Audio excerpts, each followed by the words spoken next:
You're listening to a School of Ministry teaching tape by John Paul Jackson.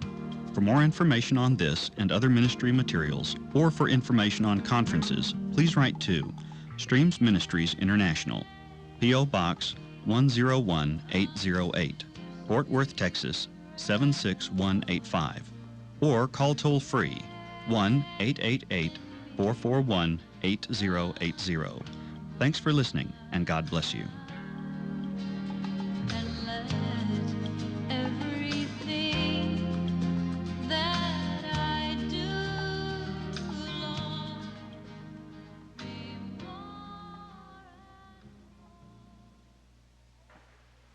Of all the nights you've ever had and of all the classes you've ever had, this is certainly going to be one of them.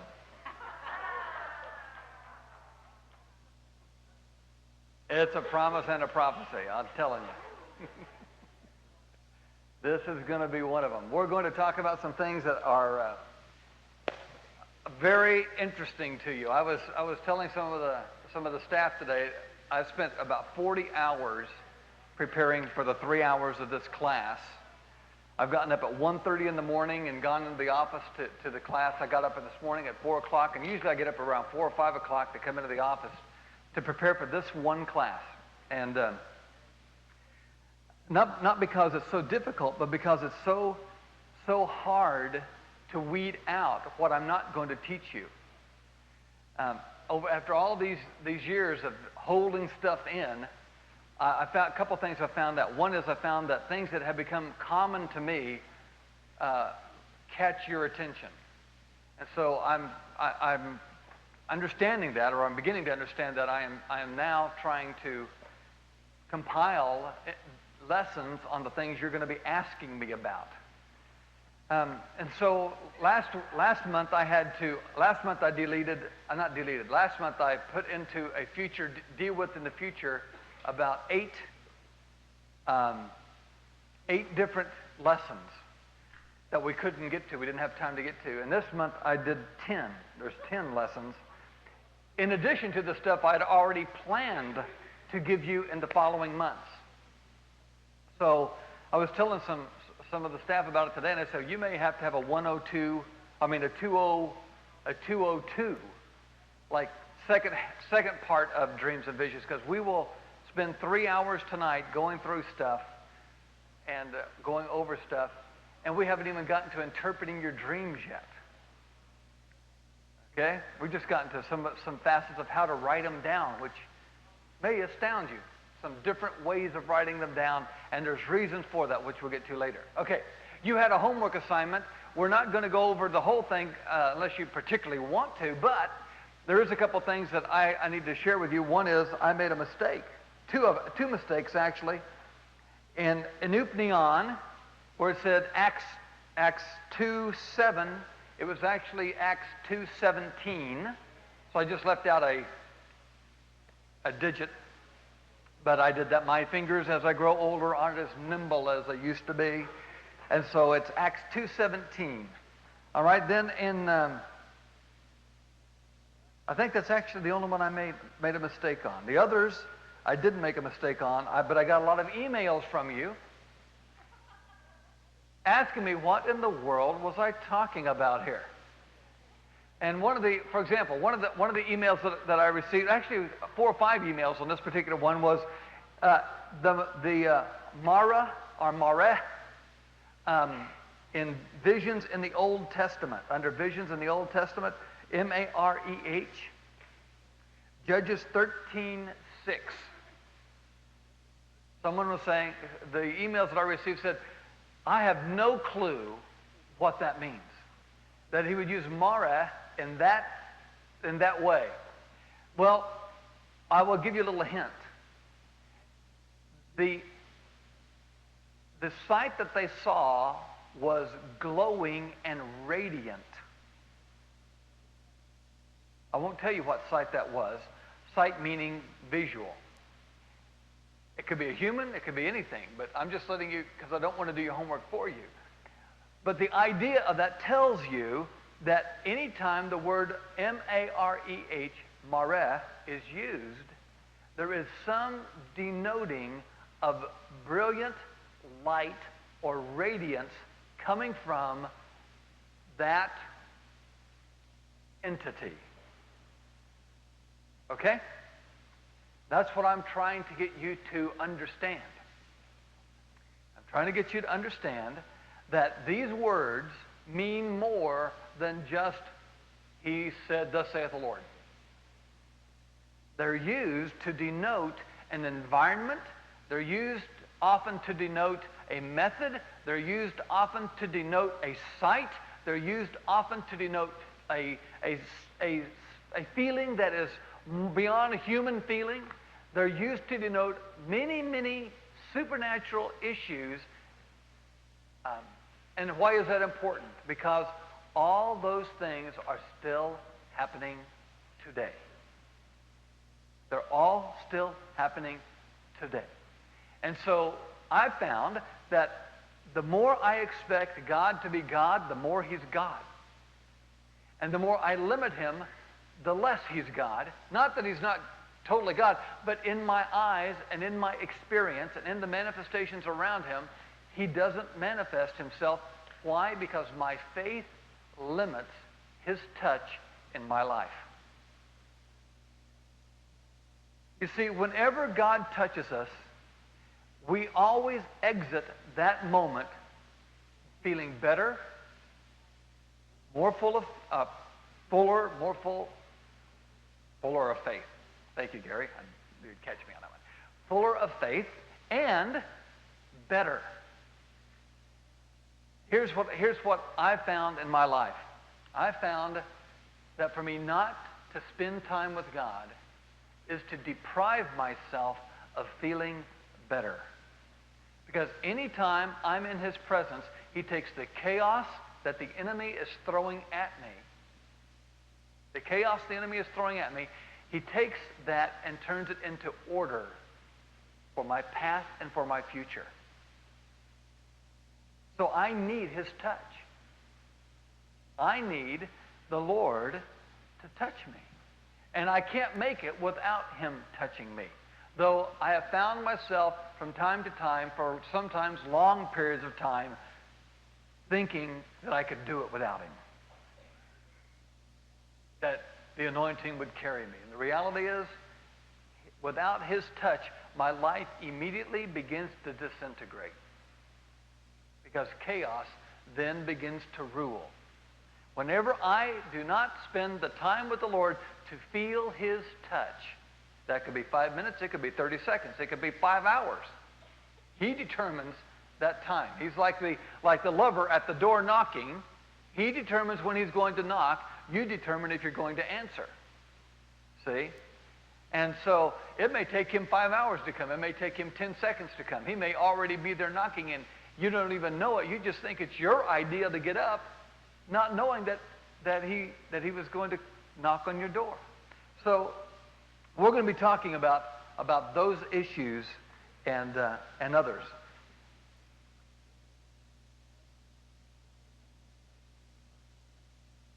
We're going to be talking about strange events. Dreams are strange events.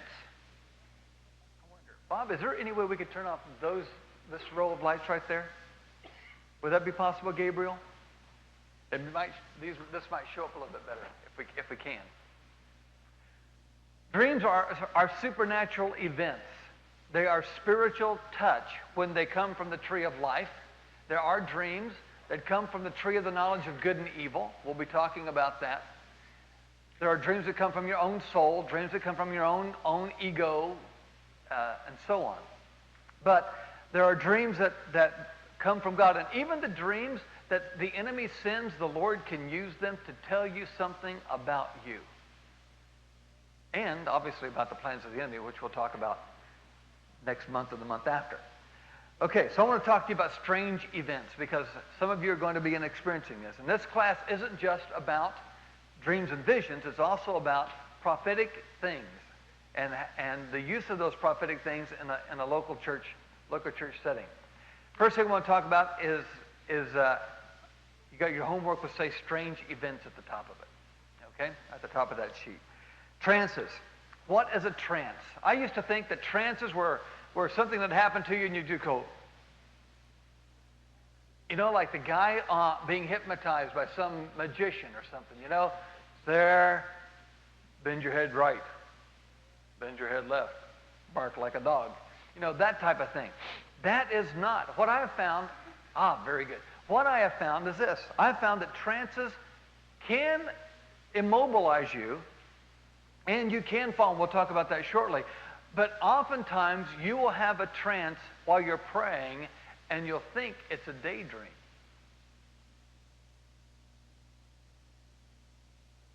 You'll have a trance while you're praying. You'll be in the Spirit. The Lord will show you a picture of somebody or something or a vision of something and want you to pray about it, and you end up chiding. The enemy jumps right on it and says, that wasn't a trance. That was your imagination. You were daydreaming.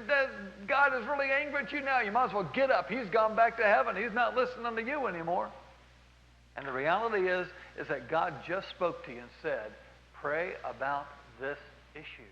You're praying. Now let me commune with you to tell you what to pray about. And oftentimes you fall into a trance in a vision, and oftentimes you know you've been in a trance because you may not remember the time that went by, and time went by.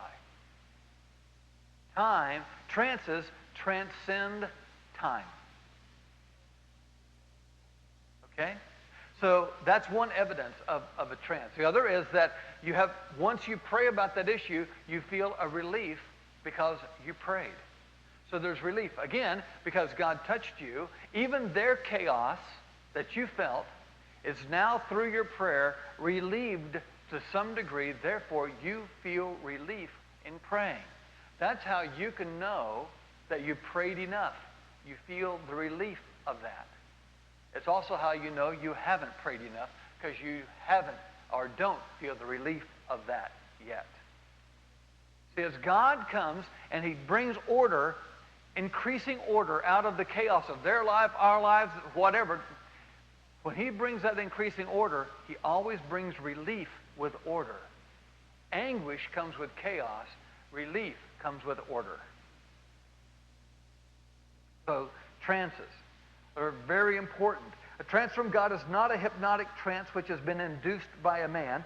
It is when our spirit is overshadowed by God. That could be unknowingly overshadowed by God to reveal things that the Spirit wants you to know. It's a divine neutralization of our body and natural consciousness to pave the way for a revelation from God. And we'll talk more about what I mean by that shortly and give you some biblical examples. It oftentimes may be experienced during times of prayer or seeking God. For example, Balaam fell into a trance in Numbers 24. He was seeking God. Now, it was a selfish seeking, but he was still seeking God. And by the way, God called Balaam a prophet. So at some point, Balaam was actually a gifted man. His gift was from God. Okay? He twice prophesied in those trances the coming of the Messiah and the rule of God on earth while falling into these trances. Peter fell into a trance in Acts 10:10 and saw God bringing the Gentiles into the family of Christ, into the church. Paul fell into a trance in Acts 22:17, and Jesus stood before him and told him to leave Jerusalem and go to the Gentiles. All of the above had inferences that the man or person fell. You have to see something, not with your eyes wide open. It could be a picture in your mind or a feeling or a knowing, but there's revelation involved with a trance. There's revelation or, which we'll get to later, something like a transportation, a translation, a visitation, etc. That can happen in trances. And I'll show you biblical examples of how that happened here. Okay? Make sense? Okay, keep going. Okay, yeah. Okay, so it could be well that you fall when you fall into a trance, but if you're already kneeling, there's not far to fall. Daniel fell at the feet of an angel when he had a revelation in Daniel 8 and also Daniel 10. Ezekiel had visions of the throne of God and glory in Ezekiel 1 and Ezekiel 3. The Apostle John, on 3 occasions in the book of Revelation, Revelation 1:17 was one example of that. So trances. Then there's visitations. Visitations. Visitations is where, the best visitations are where heavenly beings from the third heaven come to visit you. There are occasions when beings from the second heaven, fallen beings, come to visit you. That's not so fun, nor enjoyable. It's quite challenging, and it can make you a little nervous from time to time. In the Old Testament in particular, there was something called a theophany. A theophany is simply what is called, and usually translated, the angel of the Lord.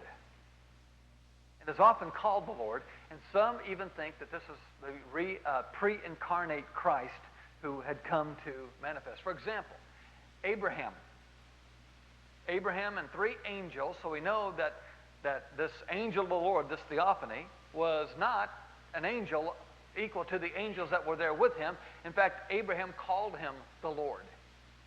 Okay? So there's some substance behind that, but not everyone agrees with that, so you need to just understand that there are differing opinions, but the most common opinion is it was probably the pre-incarnate Christ was a theophany. In ancient times, through early days, angelic visitations were commonplace.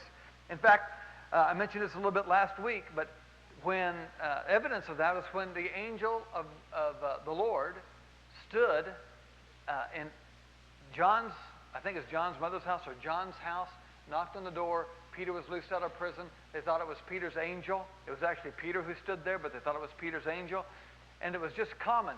Now get this picture. You were sitting at dinner, having supper. And the person who works for you goes to the door, opens it. Your best friend, one of your best friends, is in jail, getting ready to be executed. And she comes and says to you, there's an angel. Oh, who was it? Oh, it's just Peter's angel.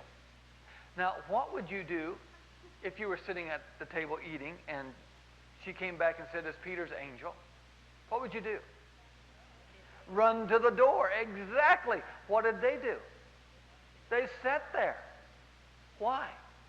Because it was common for this to happen.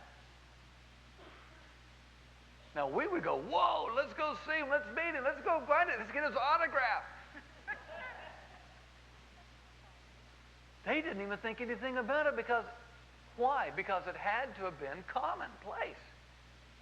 That's the writer of Hebrews saying, be careful who you entertain, for you may entertain angels unaware.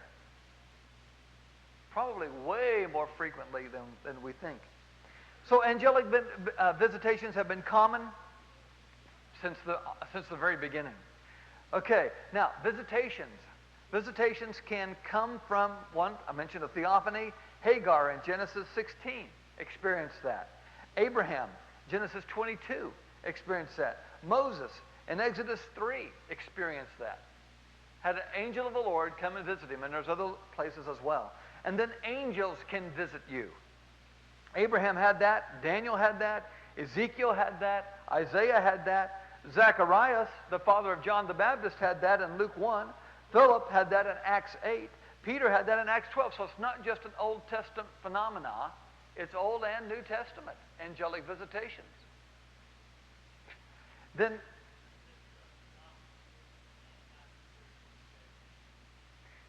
yes, exactly. When he wrestled with the Lord, the angel of the Lord, that was a theophany. Okay? Then, and it's interesting, theophany is not found in the New Testament, but in the Old. So you might chew on that a little bit. And then there's these guys or beings called the heavenly watchers, found in Daniel, the 4th chapter. Verse 17, we don't know who the heavenly watchers are. Lots of guesses about who the heavenly watchers are, but we don't know. We just know they're real, they're there, and once in a while they manifest to mankind. Interesting. Look up in your Strongs, click on the word watcher. It means watcher. there's not a whole lot the Strong says about that particular word. Okay. Then there are the heavenly beasts. The heavenly beasts from heaven came and visited Ezekiel in Ezekiel 1, chapter 1, verses 4 through 28. Heavenly beasts left heaven and came and visited him. And then there's the heavenly lights. Acts 20, verse 8, I think, is an example of heavenly lights. Acts 20 is where Paul is in the upper third-story level of the house. And he's preaching. It's midnight. And it says something interesting. It says, it was midnight, and there were many lights in the upper room. Some versions translate that lamps. But let me ask you a question. If it was midnight in this building, would we say it was midnight and all the lights were turned on? No. So why did they say that? And there were many lights in the room. Well, what my experience has been is whenever there's lights in the room, it's because there's a power being or about to be released. And what we find is that Paul raised a little boy from the dead that night. Now, what are lights? Really sure. We know James says God is light. Now, John says God is light. And James says God is the father of lights. What is the father of? Lights, luminaries, glowers. When you look up that word, you find out that it means to glow or radiate. When you look up the root of the word. Okay? So I encourage you, look up the roots of the word as well as the word that the Greek or the Hebrew word that you're looking up. Look at the root of what comprises that. So, you have these lights. I've been seeing lights since I was a little boy. My mom and dad thought I had a great imagination. I don't know what lights are. Sometimes they're very interesting. I told you the story about Ireland, right? About being in Ireland and the lights speaking to me and the giants in the land, the grapes are worth it. I think I told in some of the classes and other of the classes I wasn't inspired to do it. So no, I'm teasing you. I'm just feeling a little ornery tonight. So I'm in Ireland with two other men, and we're driving around this island, giving money away. The Lord told us to plant seeds all over this island, so we did that. We drove around the island, and we were getting ready to go to Northern Ireland from Belfast, and Dublin. And the man that we were with, I was kind of discouraged. I was actually kind of irritated. And because the Irish people were difficult, hard, stubborn people. And I was thinking, man, what is going on? I said, there's no way. They're like hard as the rocks underneath the soil. And I'm sitting at the base of the cave where they say St. Patrick did all of his fasting at the ruins of a monastery that was there. And my two friends are over talking to this guy, and as we're getting ready to leave and drive to north to Coleraine, Ireland. As I'm sitting on these ruins of this, I don't know what century it was, but old, whatever it was. Sitting on these ruins and just like wishing we could get on and go to Northern Ireland. As I'm sitting on these ruins, these two huge cylinders of light appear to my left. They're about yay wide. 22 feet, 30 inches wide. About 8 feet high. One is pure white. One is pure white with probably, I could guess, about a 4-inch burgundy ring all the way around it. Dark burgundy. And from the one with the dark burgundy, he spoke to me and he said, there are giants in the land, but the grapes are worth it, son. And I thought, oh man, I've blown it.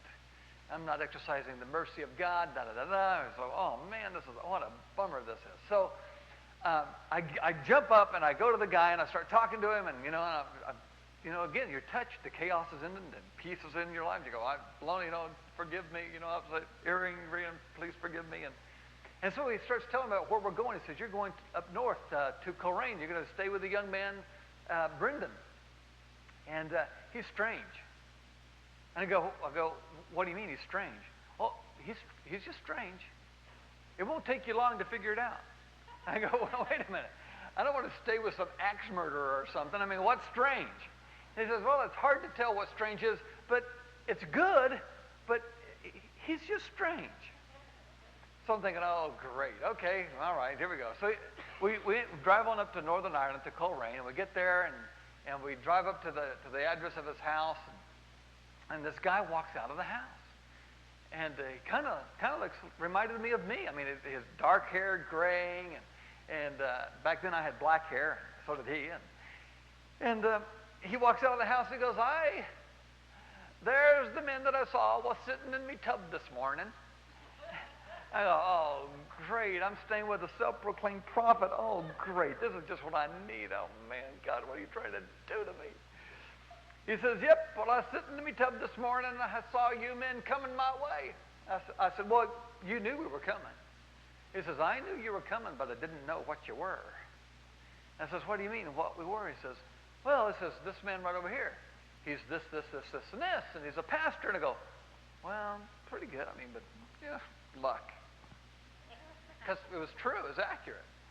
And he says, and this man right here, he said, he's this, and this, and the Lord showed me this about him. And I go, well, that was a little bit better. That's pretty good.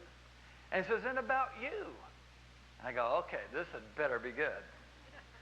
And I said, so he showed you something about me? He says, while sitting in me tub this morning, taking me bath, I saw you. I said, really? What did the Lord show you? He said, well, the Lord showed me that you go all over the land and all over the world prophesying to people. Is that true? And I go, a little bit. And he says, that's what the Lord told me, that you'd be falsely humble.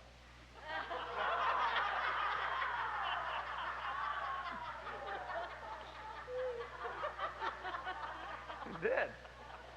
So the Lord told me you'd be falsely humble. I said, I'm not falsely humble. I just don't go all over the world. And he says, well, you know what the Lord meant. And I go, yeah, okay, I know what the Lord meant. He said, the Lord told me you'd be stubborn. And I immediately said, I am not stubborn. He said, see, your own mouth condemns you. So I'm not particularly fond of this man at this particular point. We're not really hitting it off really good. And so he said, but he told me to tell you something. He said, if I told you this, he said, you'd know that the Lord speaks to me and that he's watching everything you do. So I said, really? I said, well, I looked him right in the eyeballs. I said, well, it better be good. He said, well, it is. Eyeball to eyeball. I said, okay, shoot. He said, the Lord told me to tell you that there are giants in the land, but the grapes are worth it.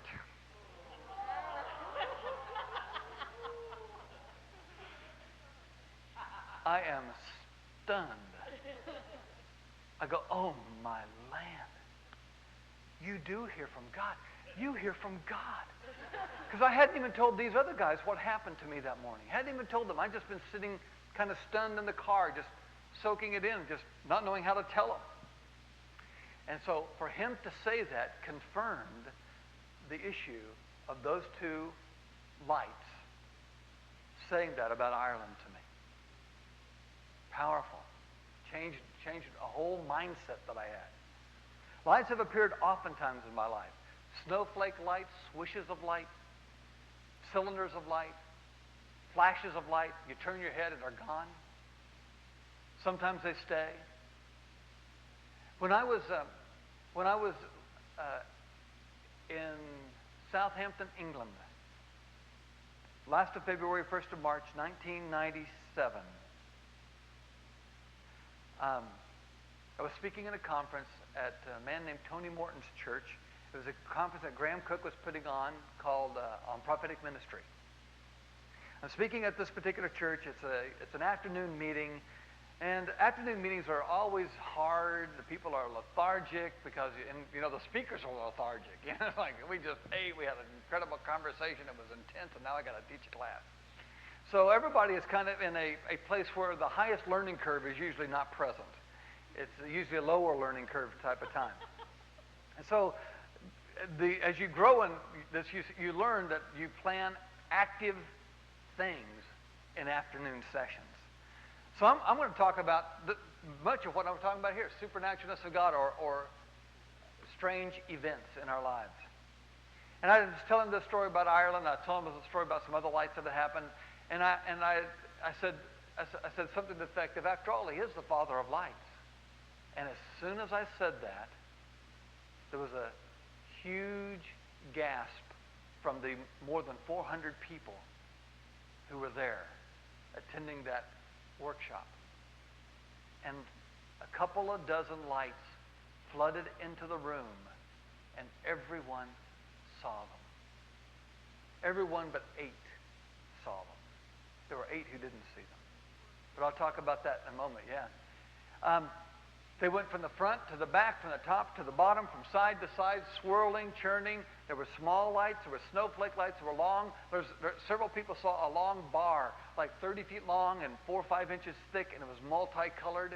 There were rainbows and rings and all kinds of things. And I wasn't the only one seeing them. In fact, I didn't see them at first. They were behind me.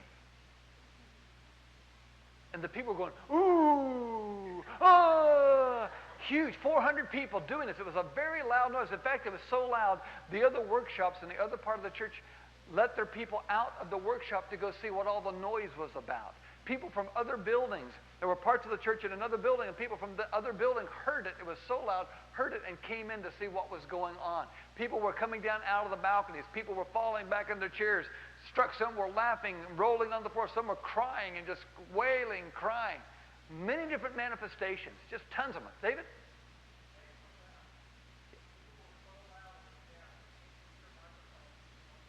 Yeah, I got that tape. I should have brought that thing tonight. Bart, you've heard it too. David, you've heard it?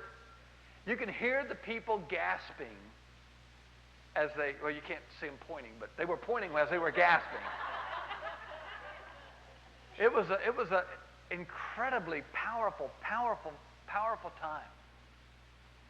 That's what, Carol, that's what you were seeing. She showed me a picture of a light that she drew of a flame and many flames that came to her and danced around her. Not the first time. One of the first times, no, I can't say that either. I was in the middle of a fast, Bob Jones, Kansas City, 19 days, hit a brick wall, just like, I think I'm going to die. I'm not going to make it to 40. I'm dying at 19. I won't even make it at 21. You know, it's like awful, not spiritual, no God, just pure agony. I'm sitting and I'm watching, and I see this light come into the room. The phone rings. It's Bob Jones. He says, "What is going on with you?" I said, "Bob, you'll never believe it. I'm hallucinating. I'm really sick. I think I should quit my fast." I said, "There's this light, and it's whirling around the room. I think I'm losing my sight, Bob." And he says, "No, it's God. He told me he was going to touch you this morning. I'm on my way over." Click. So 10 minutes goes by. He lives in Liberty, or Independence, Missouri. And so he drove where I was staying at this particular house, about 10 minutes away. Gets here, knocks on the door, and sure enough, he gets there, and the light disappears. He comes in, and goes, "Well, where's the light?" I go, "Bob, literally when I heard the car pull into the driveway, your truck pull into the driveway, it disappeared." He said, "That's okay. The Lord told me he's touching you this morning. I'm staying." And so he stayed.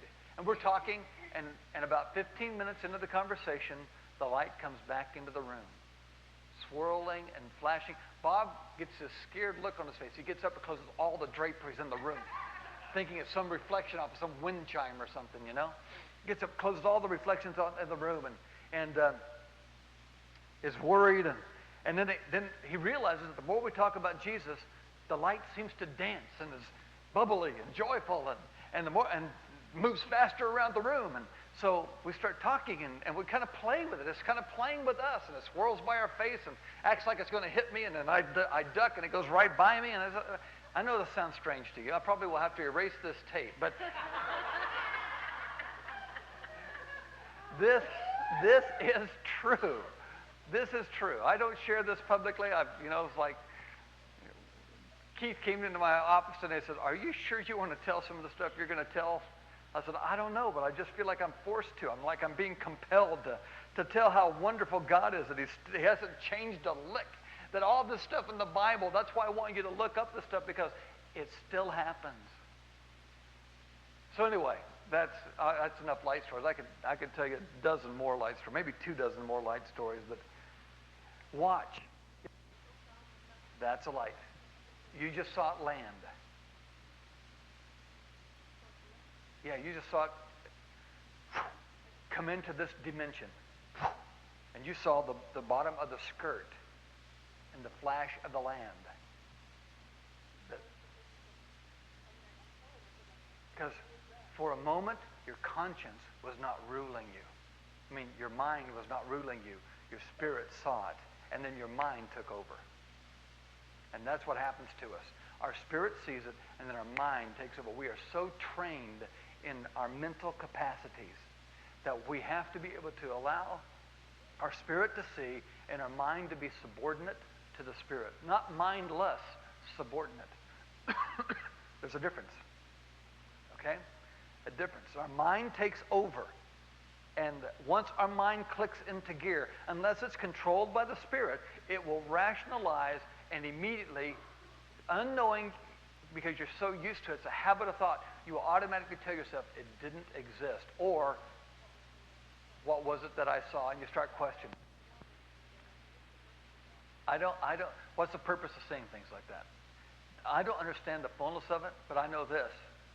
I have learned that whenever I start seeing these, anointing in my life is increasing.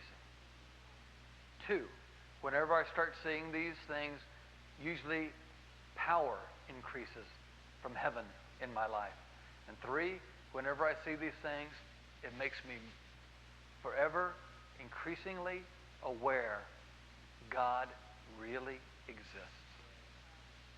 And his whole heavenly host and entourage exists. And it brings back the awe of God for a nanosecond into my life. And then it dissipates like the light kind of dissipated, but boy, for that moment, I know I witnessed something that is eternal, and I'm looking at everything that is temporal. I'm so used to the temporal that I fail to be able to focus on the eternal. Light around people radiating. In New Age, you call it aura, which is the counterfeit of the Spirit of God flowing. Oh, no. What I'm saying is that the New Age would call the light that glowed around Moses, that radiated from Moses, would call that an aura. Okay? That's what I'm saying. I'm not saying it didn't exist. I'm saying that's what they would call it. Okay. Sometimes God is saying something about them, and sometimes it's evidence of what they have been doing in Him. Here's another example. Remember, I'm not sure what classes I mentioned this, or maybe all of them, but they've now come to the most commonly held theory of the smallest particles in the earth is that everything in its smallest form is comprised of light. Okay. I personally think that's true. And I think that God breathed from Him who is light into everything that exists part of who He was. Now, it doesn't make the trees God. It doesn't make all that stuff God. It doesn't mean God consciousness, unless you're just conscious that there is one true God and only one way to Him, through His Son. Okay? But what I am saying is this. I am saying that when God, who is light, dwells in a person who is comprised of light, then there will be an increase in light. And that increase in light is visible to the spiritual eye. I just love talking about this stuff. It's just like, for the first time, I usually get to talk about like with 2 or 3 pastors around a table where they're all leaning in and nobody makes a don't whisper. Don't let anybody hear what you're about to say. So now I'm telling a whole class of you, and there is an agony and ecstasy going on in me at this particular moment. I love talking about it, and then my mind kicks into gear and says,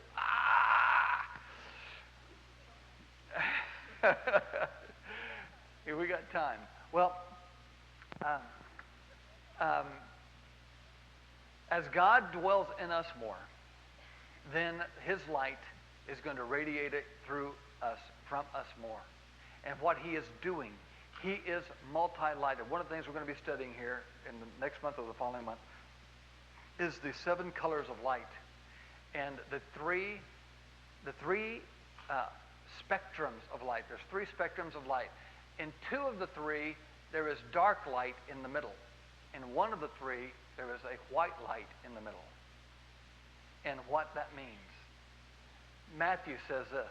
Jesus said that the eye is a window of the soul. And he said that if the light that is in you be dark, how great is that darkness? He didn't say if it's dark in you. He said if the light that is in you, there is dark light and there is bright light. There is light that at the basis of it is black, and there is light that at the basis of it is white. And those colors, as God in his purity fills you, and you take on more of him through the provision of Jesus Christ, you take on more of him, you will radiate his light, and his light is 7 different colors.